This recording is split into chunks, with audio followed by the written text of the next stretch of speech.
Today I'm going to show you how to replace your handlebars without removing your fairing on a 2024 and up Street Glide.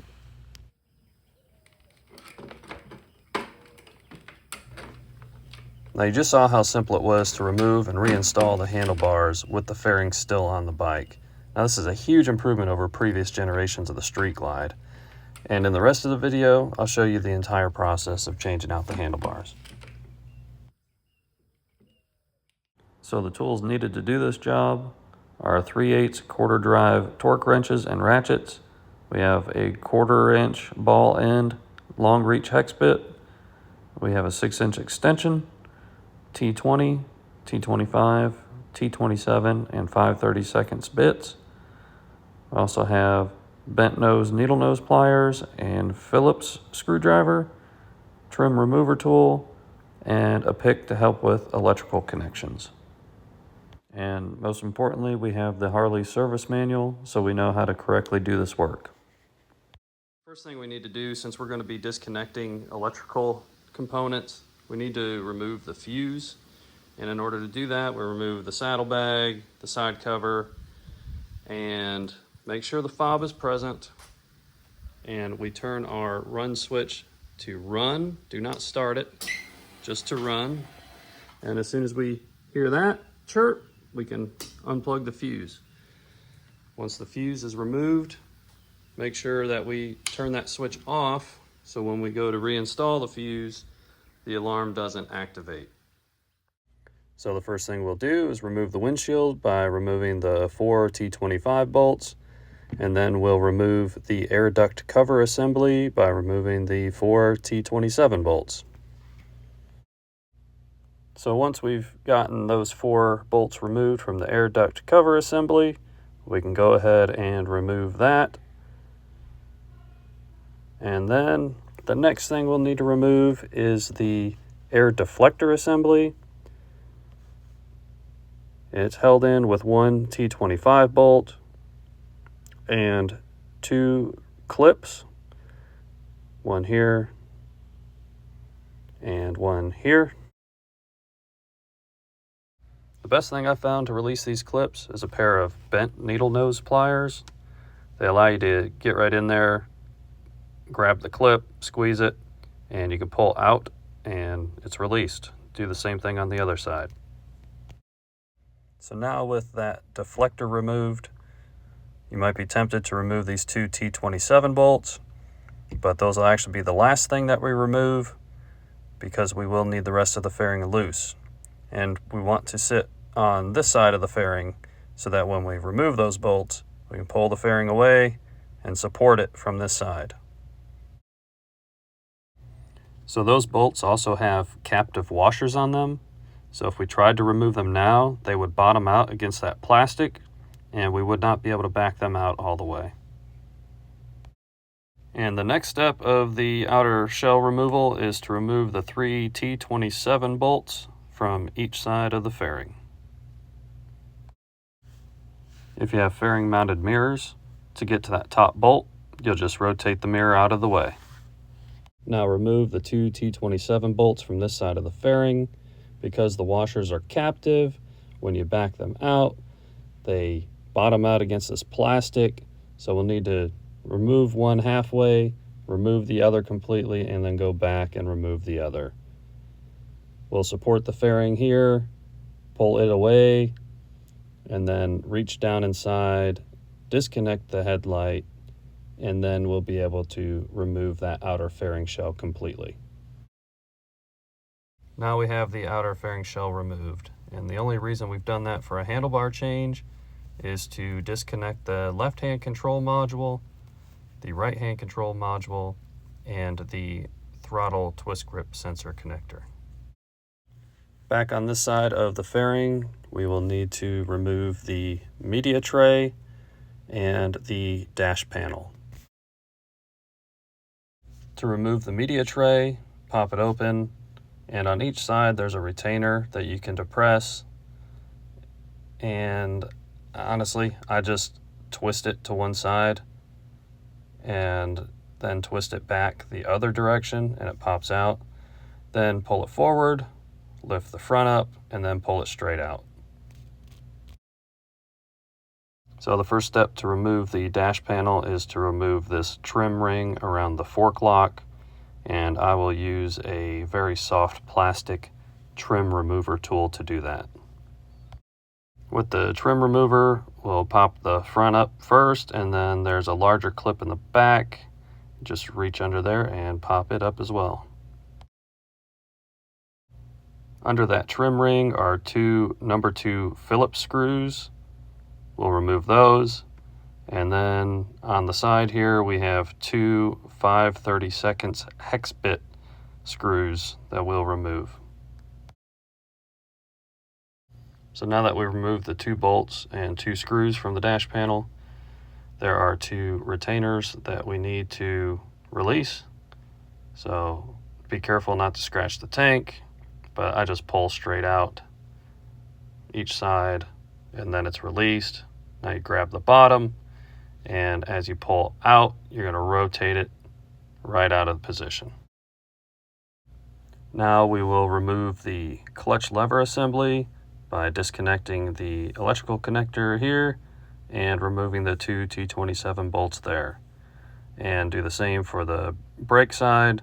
We'll disconnect the electrical connector on the back there and the 2 T27s on the clamp.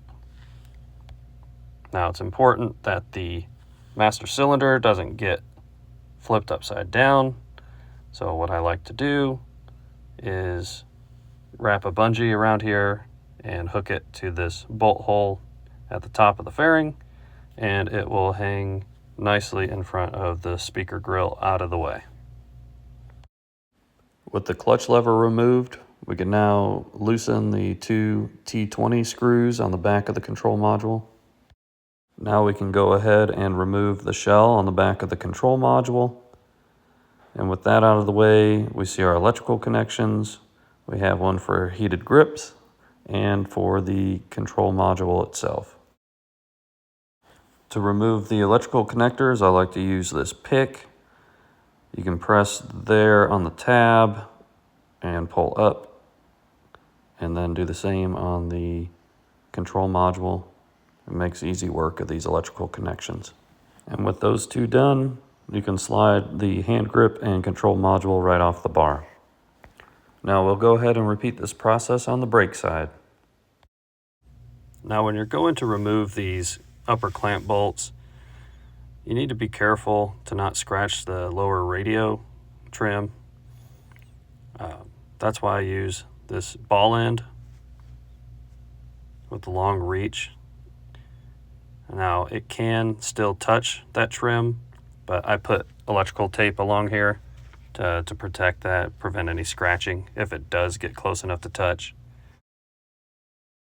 Now with the clamp out of the way, we'll need to remove the bars, but you'll see that we have these 2 retainers for the dash panel that are in the way, as well as the fork lock.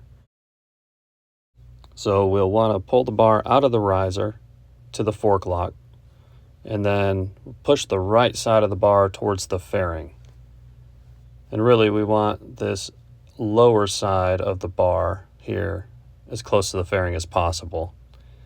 And then we'll lower the left side, and you can see that it cleared that retainer here. And now we can pull the left side of the bar up, and it has cleared there.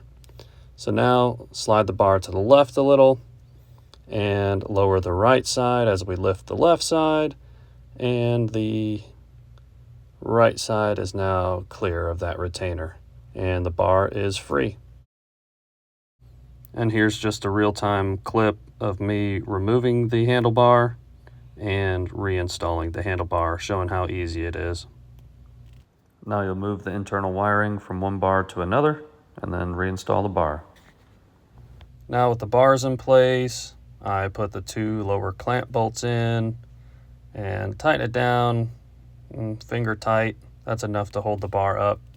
Then you'll sit on your bike, make sure your handlebars are set to the right height, and then we will go ahead and tighten the bolts down. Really just snug the bottom bolts, put the upper bolts in, snug them down. Just snug them down for now because we will follow the proper sequence from the service manual. Top left, top right, bottom left, and 16 to 18 foot-pounds.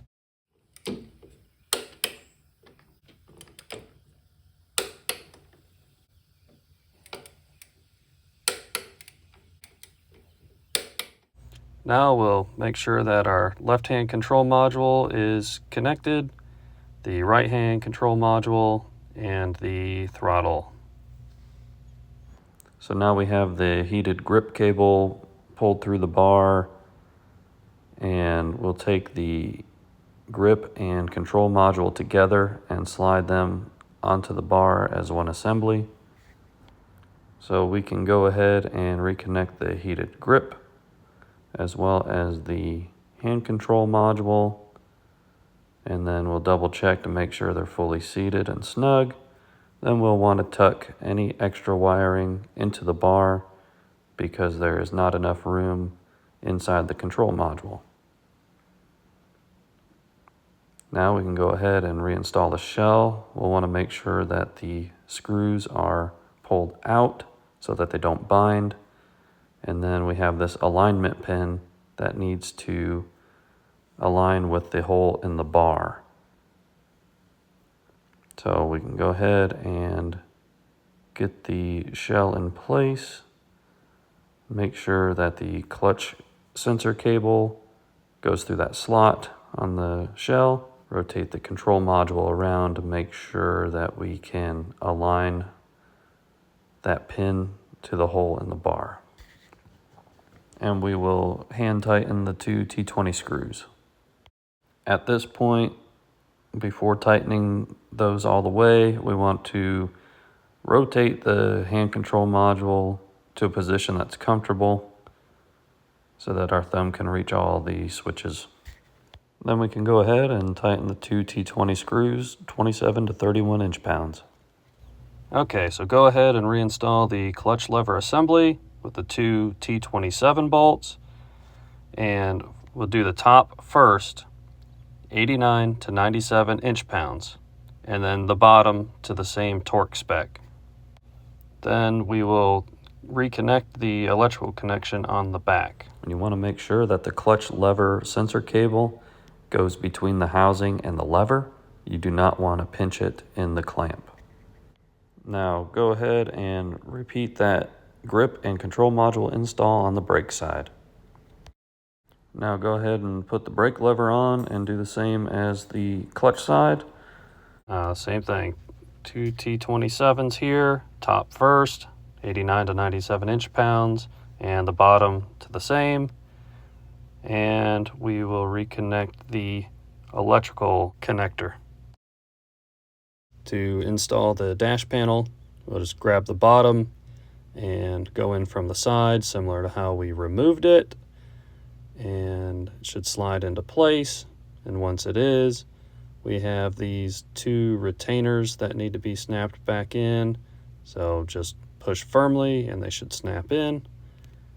Then the two screw holes will line up. First, we're going to install the 5/32 on the sides, 25 to 30 inch-pounds, and then the two screws, 10 to 20 inch-pounds. Then go ahead and snap the trim ring around the fork lock. To reinstall the media tray, pull the cable through the slot in the back of the tray, tilt the tray in first and then push it in, and it will snap into place. Before putting the outer fairing shell back on, we're going to check to make sure the electrical connections are fully seated and nothing's loose. And we're going to do the same with the clutch. We want to make sure that the clutch cable isn't bound, nor the brake line, and we'll turn the wheel left to right, lock to lock, to make sure nothing is binding and everything moves freely. With the outer fairing shell back in place and the headlamp plugged back in, we can tighten the two T27 bolts to 25 to 30 inch-pounds. Now we're going to reinstall the three T27 bolts on each side of the fairing, 25 to 30 inch-pounds. Now it's very important that the short bolt go in the middle.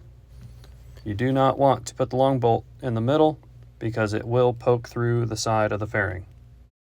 Now we reinstall the air deflector, making sure that the two clips snap into place.